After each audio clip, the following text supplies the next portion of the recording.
Alright, I think this Forsaken discovered the new meta. So, you know, there's been 4 killers for the longest time ever, and Noli took a really long time, which is surprising because they have a big team and everything. So I'm guessing they were a little bit lazy with it because it wasn't so important. But when it was actually released, Forsaken blew up. Like, it got like, I don't know, some crazy number, like 500k active players. So yeah, that is the new meta, just releasing new killers at this point. And I think we're gonna get our next killer very, very quick. It's called Guest 666, and a lot of leaks have come out about him, and I'm just trying to escape. Yeah, believe it or not, I'm commentating as I get killed by this Jason. Alright, well, this is the intro of Guest 666. He just pops out of the window. It's kind of a, it looks like a reference, like as if you're in the woods, like one of those old camping 2017 games. This is his full render, like in Roblox, if you guys want to see that. But we've already seen like videos of him, and this is his walking animation, which is cool, and running, which I don't know, it's very funny. So I know why you're watching this video. What are the abilities? Is it OP? So the first ability, which is the passive ability, it's not a button, it's just what happens throughout the whole game. Every time you kill a survivor as Guest 666, you gain 1 token for that match.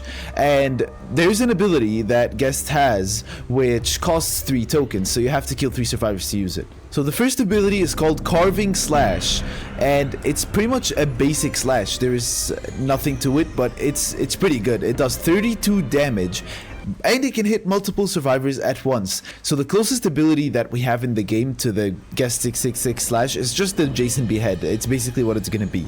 The second ability is the one that we are so excited about, and it was just leaked right now. It's Leap, and it can leap forward.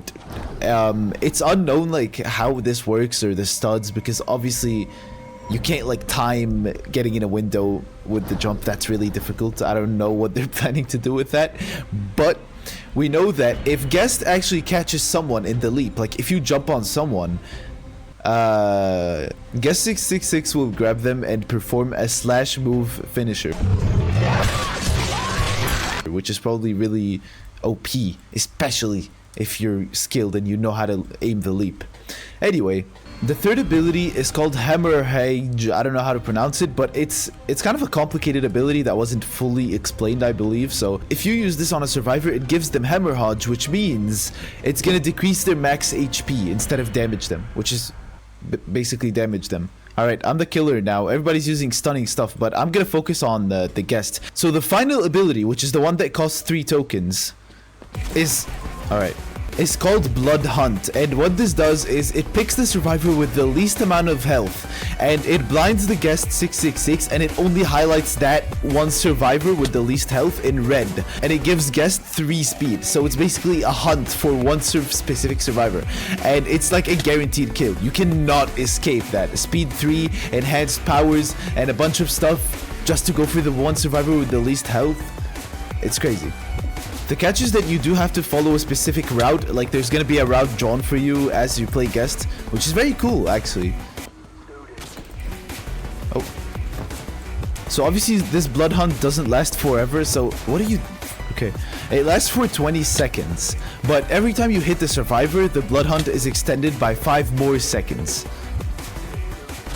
So yeah, it's very cool, but if all the survivors have the same amount of health actually, so if they're all like full health, the blood hunt is cancelled. You just spend the tokens and you lose your tokens.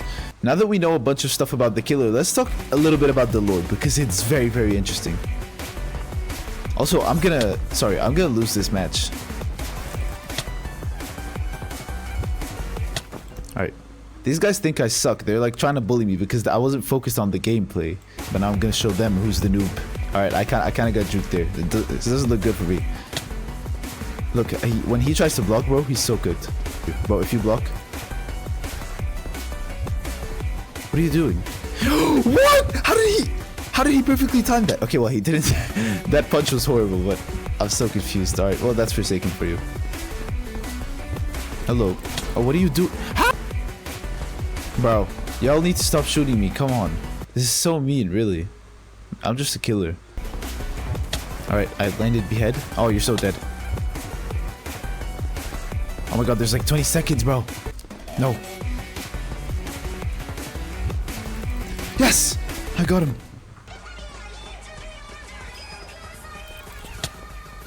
Oh my god, 60 damage.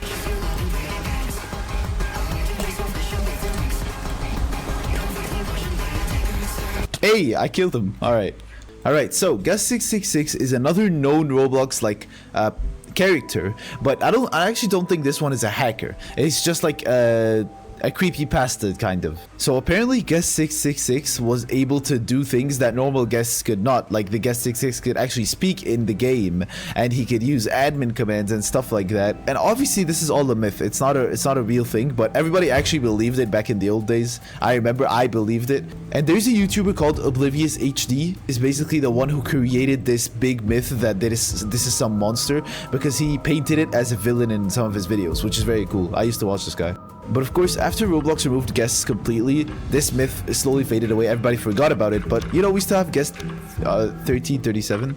Now, what do we do with that information? Basically, guest 666 is gonna be like a devil killer, because 666 is like the devil numbers and whatever. Again, this is the design, and it's it looks very weird, but yeah, it's obviously like a devil guest. That's all that it is. And some fun facts: Guest 666 is actually the biggest killer. Like, it is way bigger than any other killer. So it's gonna be scary. It's gonna be like a big monster, I believe. So all these killers, Jason, Cool Kid, John Doe, they're males. Like, they're just guys. But then we have something weird like 1x1. This is not a guy. This is a monster. It's gender fluid. So Guest 666 is basically gonna be that. He's also gender fluid. So it's not like a guy or a woman. It's literally just like a random monster, and it has no gender. Also, for example, we have Cool Kid and 07 being related. Now, Guest 666 is actually related to Noob. So Guest 666 is actually gonna have its own LMS with Noob. That's so freaking exciting. And more small lore. Builderman is the one that banned Guest 666 from Roblox, but this is like Forsaken lore. I don't know if it's real.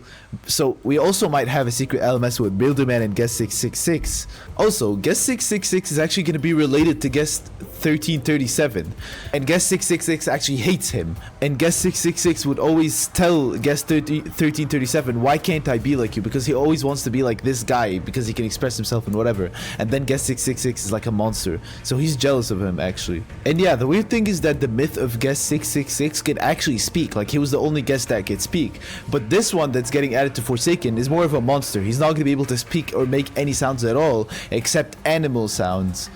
So yeah, I am very, very excited for Guest 666. I'm assuming they're gonna roll it out faster because they probably learned from their Noldy mistakes.